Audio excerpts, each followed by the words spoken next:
Welcome to the Emerging Professional Series at the Coffee Conversation Show, powered by the Emerging India Forum TIF and a tech partner, Prime Infotech Solution. Theme is the Tech Daredevil Transforming Legal Research. We have with us Anatoly Kotlyar, CEO and founder at CaseResearch.AI, an entrepreneur, tech architect, and skydiver who is not only disrupting legal research through his startup, CaseResearch.AI, but also reshaping how product innovation meets user experience. From leading multiple tech ventures to building AI powered tools that make legal insights more precise and accessible, Anatoly blends his passion for fearless risk taking with razor sharp logic. Join us as we explore the mind behind the machine and the parachute and his personal journey. So, welcome, Anatoly, to today's coffee conversation. Uh, Hello, thanks for having me. It's a pleasure to be a guest. And you see, I already sipping my coffee, so well prepared. Very good. That's beauty. So, let me take you to the process on the flow. There are three rounds: professional journey round, personal journey round, you were aware. But there is some surprise also, the rapid fire round, for which you have to be witty, fun, and quick, and you will get your gift also, which is related to your topic, legal Uh, AI 101, understanding and implementing in a legal practice, which will be autographed and sent to you. nice, thank you. And that Uh, complements I have a the both. question. Yeah. I have a question before our rounds, because you mentioned like the third round would be fun. Can we add fun to first two rounds? Maybe? No, No? no. No. Okay, serious. Because we have to first cover the journey and then All have right. some fun. Because the viewers have to go through the process. Okay. We can have another episode where we can get your colleague also and have some fun round with them. All right. That Sounds is a amazing. rapid fire round with your team members. So we can have some fun questions prepared and invite them and let them also feel of coming on a chat show. Okay. So let's begin. So Let's friends, do it. I'm Lion Amir Virani, host at Coffee Conversation and a legal tech evangelist at Prime Infotech Solution, author of 15 books. We help law firms, corporate legal startup with world-class technology, software licensing, and tech training solutions. So my first question, Anatoly, how has your journey shaped up and what were the key defining moments you had? It all began with my passion to computers when I was a school kid, and we only have like 10 computers in our school. Half of them weren't working, and half of them were hardly accessible. So it was tough for me to get access to the computer. But that would like put a beginning for like the bigger passion. And after that, I went study computer science, get my first job even while being a student as a software developer. And actually, I spent quite a bit of years on my first, sorry, job, making it from a junior developer to a software architect, to a lead architect. So responsible for making the whole solution. And it was like quite challenging for a technical specialist, but I enjoyed every step of it just because the challenges, the more you grow, the bigger the challenges that you have to face. And from there, I almost immediately started my own consulting agency, from which the idea of a startup arose. And I'm kind of a person who actually get a lot of ideas in mind. So I normally write them down and into like some notes, and from time to time revisit those, like delete some of them, keep some of those like for the future. And when when the war started, I think like, okay, uh, yeah, for those who like, small background for those who see me the first time. I'm a Ukrainian, so when the war started, like consulting business slightly went like down, but I thought like this is a good opportunity for me to start doing what I was always dreaming of, which is making a product from the ground up that is used and loved by users. Wow. Okay, let's dive deep into the conversation, Anatoly. You have worked across industries, fintech, healthcare, legal. How do you adapt your approach to each domain? I guess the approach is not actually, it's pretty much the same. Just because if you know your users, if you know their pain points, if you can reflect the routine of your user. And the better you do that, the better you understand what is important and what has to be done. So, the core of my approach was always like talking to people who use the product, talking to people about like what do they need like more, how do they actually not only talking but also observing how do they use the tool, like because sometimes you think it's obvious, but on the other hand, like the person it's not really aware of like new features, which was like crystal clear to you that they're there. So talking and exploring users is the like first thing. Architecture is like technical side is pretty much identical in its core, and the differences can be all like understood within some time. But as soon as you have the opportunity to explore those like differences and nuances, you're good to go. With the right mindset, definitely yes. Wow, beautiful, Anatoly. So, Anatoly, how do you balance tech innovation with user empathy while building digital products?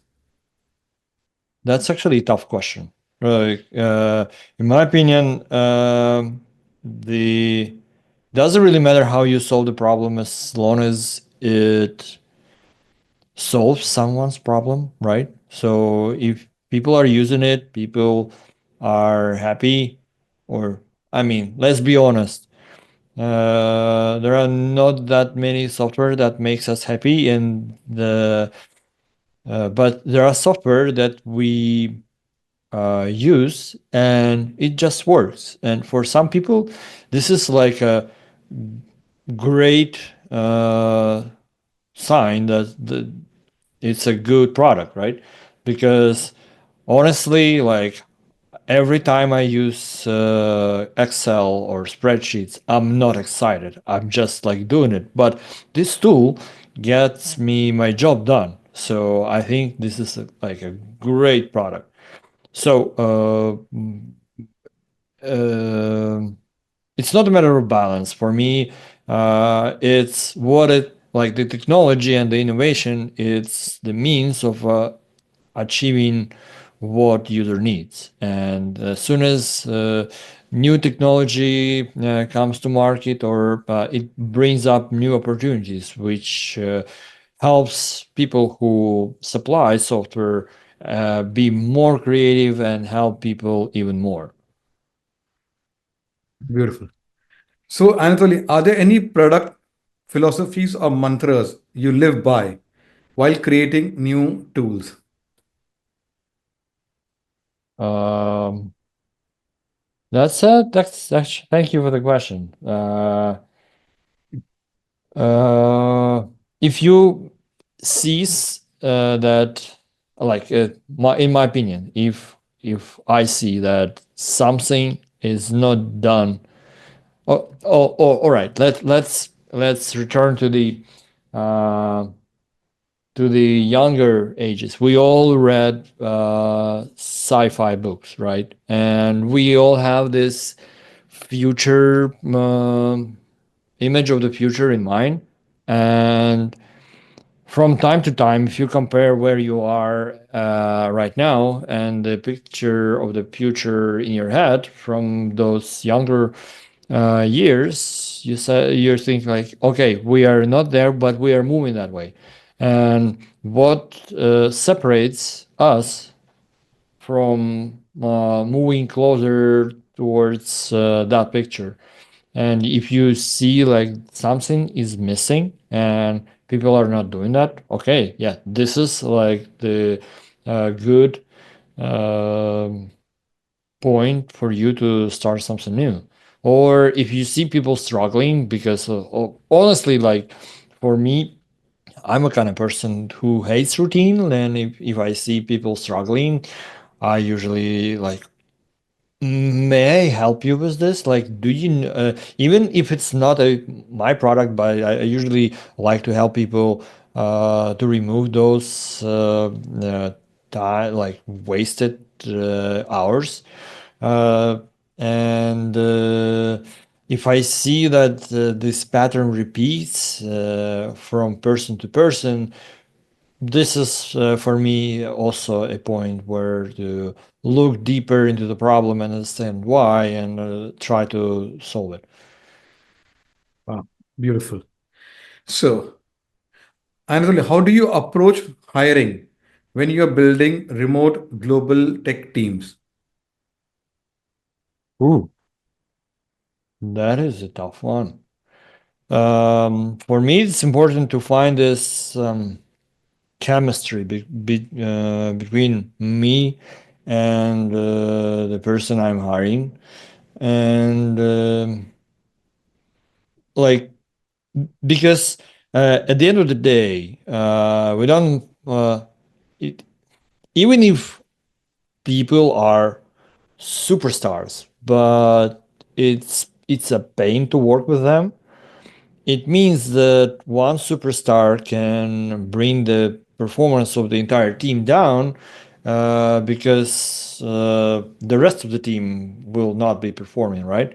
So for Mm. me, it is important to find people who we have this chemistry, which means that we we share the same values, we share the same vision of the uh, technology and development and progress, and it's easygoing during conversation. So all of that it really matters, and immediately because from time to time we make mistakes. We all humans, right? But if you see like the first couple weeks that okay, it looked good on the interview. It starts being way worse during the trial period. Well, it's better to accept that, okay, it was a mistake, and it's in a long run, because we always think about like making it long lasting business. In the long run, this is not gonna work, not for the business, not for the person you're hiring. So why should we struggle, all of us? It is better to create this synergy in the team and move on as a single unit, not as a separate individuals. Wow, that's beautiful. Now, let's come to your present startup, CaseResearch.AI. Tell us the story behind the naming of your this startup. How this name came about? What case research is all about? And so, I'll go for my next question later. Um, the good story is that it all started from the glass of wine on a nice dinner, but um, we was again we were looking on the opportunities in legal tech, and we had the opportunity to get like deeper into the uh, most problematic areas, and since the beginning we did couple of pivots. So right now the startup is solving very different problem on the that it was that we thought at the beginning, but anyway, it's still moving in the same direction, making a research or discovery or getting some valuable information faster and in a more efficient way, easier for um, lawyers. Wow, beautiful. So, what's that pain point which you saw or during your research work with lawyers and in-house legal team regarding the legal research that motivated you? Okay, you should use AI in CaseResearch.AI for solving that. First of all, we started experimenting, and we were showing our prototype to other people, for to people in the industry, and at some point, uh, one of our like friends told us like, "Hey, can you do the same but with my documents?" And that was this like the starting point for the getting deeper into the problem and to form the idea. And this is how we got our chronology algorithm done. That actually like processes tons of documents with recipes for every kind of document with like all this. And the more you dig into details, the more you understand the specifics. And I like this the complex solution. I mean the simple idea but the complex solution, because you cover lots of tiny details. And starting from that, because we understand like in the legal world, chronology is more like an intermediate step before you actually go and analyze. Uh, uh, we understand like, okay, yeah, what can we do more in order to simplify this e-discovery, in order to like get the information faster. And this is where we started to look for sort of post-processing and getting insights from the chronology. Wow. So, what are your plans for taking CaseResearch.AI globally? Can you repeat the question? I'll repeat. What are your plans for taking CaseResearch.AI globally to cater to global legal Step by industry? step, step by step, because lawyers are very, or probably extremely hard to sell solutions to. And I understand why, because it's not that they don't like new tech stuff. It's the amount of risks they have when they try new technology, because at the end of the day, it's their reputation, and in for law firm reputation, it's means a lot of things, right? So. We understand that, and our plan is to like go global step by step, adding like just because even like from coming from one country to another is such a big amount of work. That is why uh, it'll come slowly. But the more resources we have, the more feedback we have, the faster that expansion will happen. Yes. Good. So, Anatoly, what does a typical day look for you? Oh, so I normally wake up quite early, and I like to plan my day before everyone in my family wakes up. Just because it gets a little messy when like the kids start running around, and it's impossible to plan your activities for the day. Then then I have my morning exercises. You can see the treadmill over there. I usually we have like sync ups with the team, and we do this daily just because the team is places not in one place. We all spread around the world, so we need our time to sync up. And it is better to start the day from the like little understanding what's happening, uh, strategic things, and after that, I normally like. I have my first after meetings couple hours to dedicate it for my things I wanted to commit to my business, and the last part of the day normally spend talking to people, and I can explain why this order works for me, just Uh-huh. because I'm more productive person during like morning hours, so I try to shift whatever is more important to be done as early as possible. And then at the evening, when you're already like, okay, I've already done what I planned to. This is the time for conversations or for business communication or stuff like that. Wow, beautiful. And So, also like after work, I normally do workout. Just because it switches you from work to like life.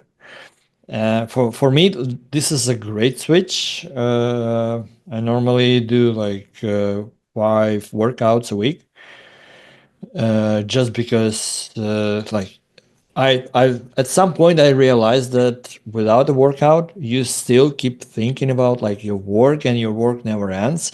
And the bad part about it, that if you don't take a rest from your work, you don't have this mental space for getting new ideas, or being able to like step away and look at the problems from the different angle. So workout for me works very good. wow, beautiful. So, Anatoly, what's your take on the future of AI in law?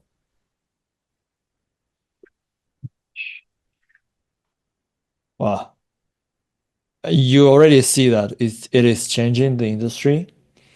Mm. Uh, you already see people are using these technologies. And we understand it's wild times right now, just because it's people will need to work out their patterns. They will have to do some amount of mistakes.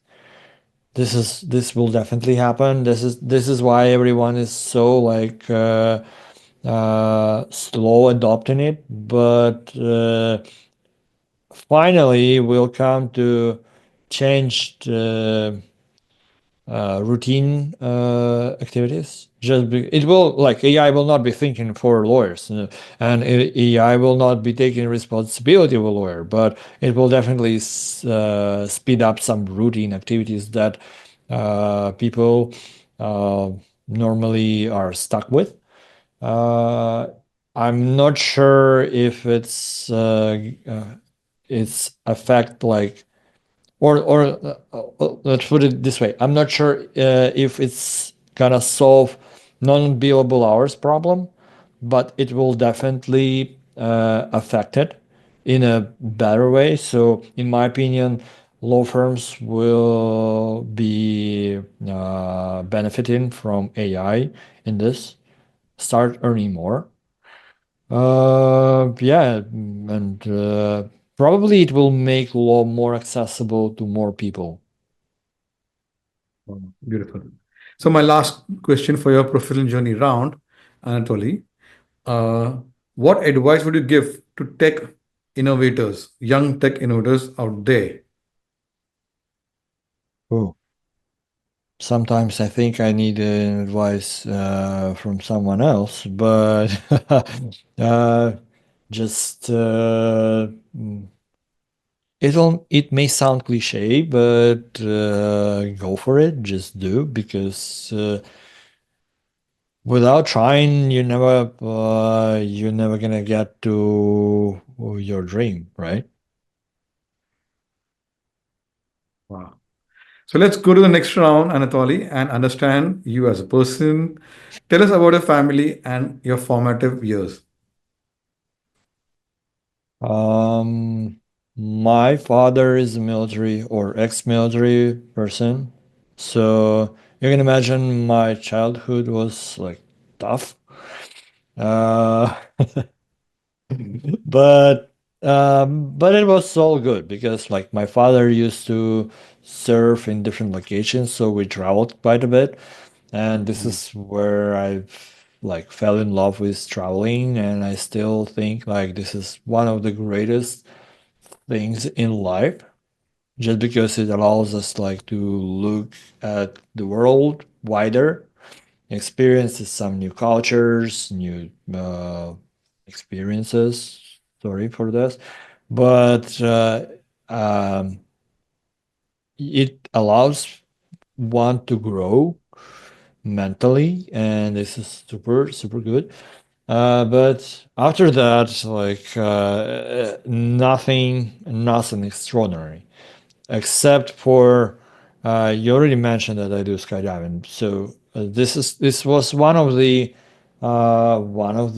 most vivid events of my childhood because I started jumping when I was 14, and I mean it changes your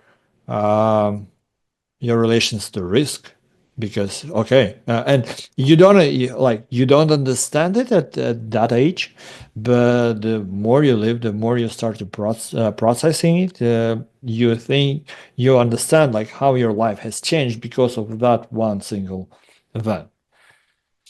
And well, right now my family is just like my wife, my daughter, and I, and we are being lucky and happy to be together, to have an ability to raise the child, and which I absolutely adore. She is such a great partner in everything, including traveling, because she was traveling from her like when she was 2 months old. She did like her first flight. So right now she's like, okay, when are we going to travel to the next location? So Okay. So let's go to your student days. Share your experience at Kharkiv National University and how did it help in shaping your career? oh, it was actually a crucial place for my career. First of all, just because I get the and I have to admit, so by the time I was a student, I probably for some specific uh, mm, how to say it themes, I was even more advanced than our professors. And but this is because the IT is like it's such a fast developing industry that the younger people have more um, ability to learn new stuff, and they have more time, and they have more will. So at some specific items, I was way more advanced than my tutors. But the exposure to people who can help you, who can see the talent in you, was like a huge deal, because at my third grade, I started working full time at a firm just because I was like noticed, and people recommended me to be employed by the firm. And that was a like game changer, because half of my university years I was actually working and studying at the same time. Wow. So, Anatoly, how did your passion for skydiving begin and how has the experience been? Um, my I started skydiving not because I wanted it. Like risking your life wasn't fancy back then, absolutely, and it would rather look insane. But my uncle, he was a, so to speak, professional skydiver. He was in military and they did skydiving. And somehow my father and my uncle talked, and my father persuaded my uncle to like g- give me this as a challenge. And I was like, yeah, yeah, why not? Let's do that. So that was actually very cool things. And I said it, I was 14 when I first jumped, but and then I did my six jumps when I was a kid. Then I left the sport, and then actually my wife told me like, why don't you go and jump again? And starting then, it was probably 10 years ago, I made 1,500 jumps. I'm a member of the national Ukrainian team in artistic skydiving. And I mean, it's been great. Mm, Just because, not from the perspective that you risk your life, it's not about that. Or the more you into the sport, the more you understand like it's about learn safety, learn the rules, apply those rules in order to be safe and sound, and it's about mental progression, because physical Yeah. skills we all have, but it's the brain that blocks our body to perform normal. So it's been a great opportunity to master or to work with my brain towards making it more controllable in an extreme situations. That's beautiful.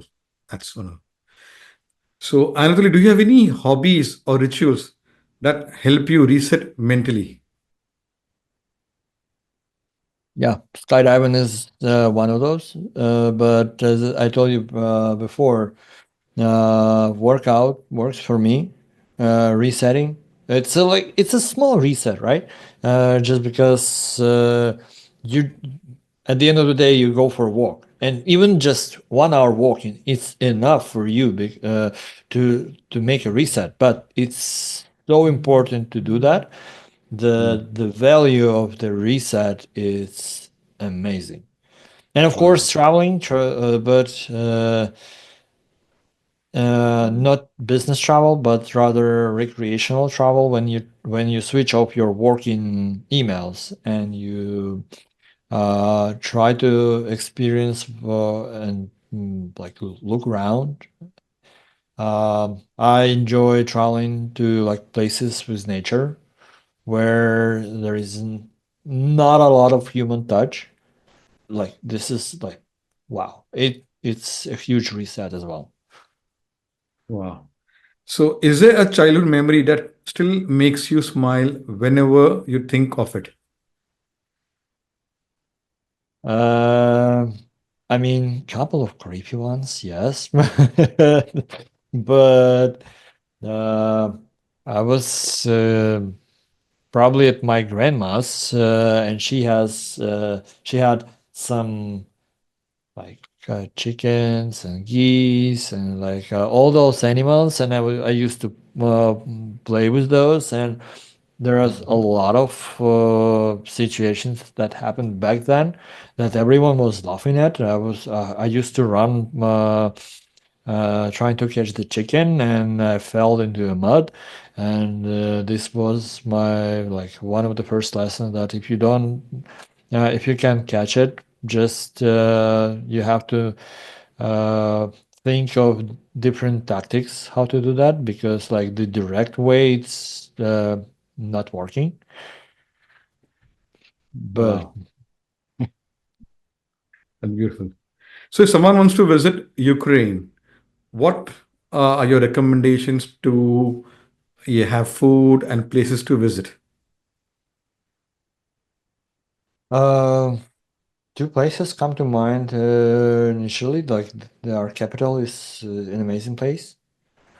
Uh, and just because it's in the center of the country, you get an exposure of different regions, and this is probably one of the best places to go. The other one is Odessa, just because it's kind of like Kiev, but next to the sea. But I would suggest you doing that when the war is over. Before that, probably the Western capital, so to speak, Lviv is the good place to go.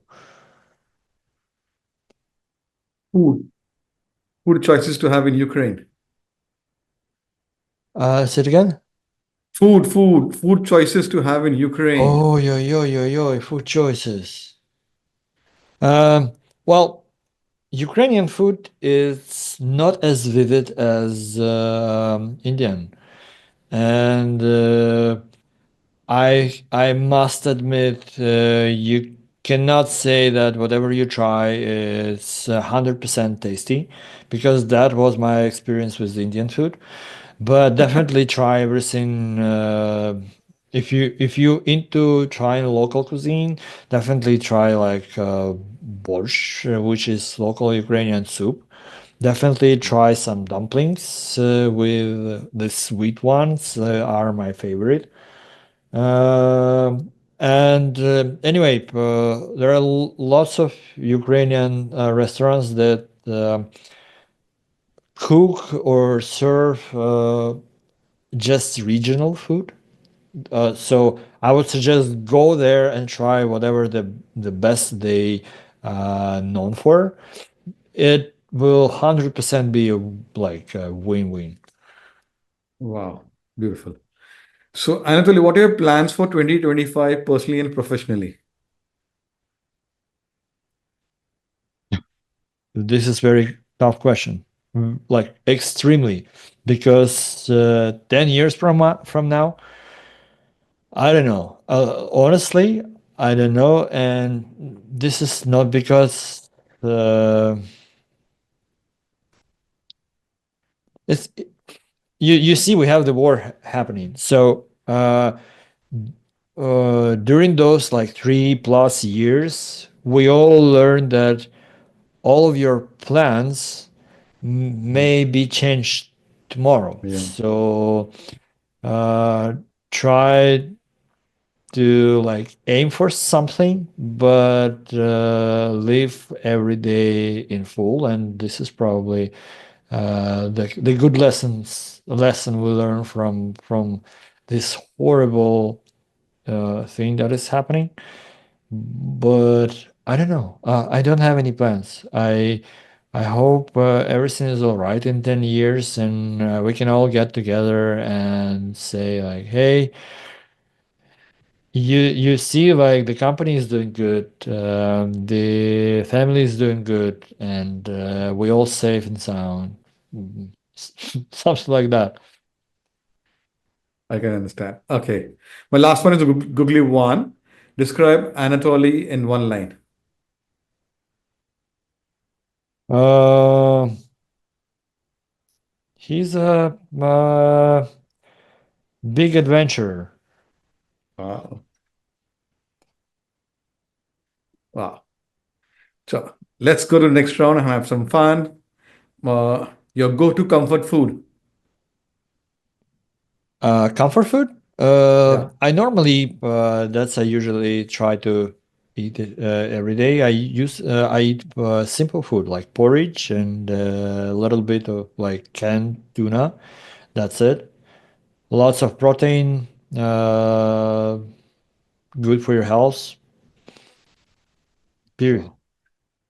Your favorite color. Uh, Dark blue. Don't look at my black shirt. It's dark blue. Okay. Mountains or beaches?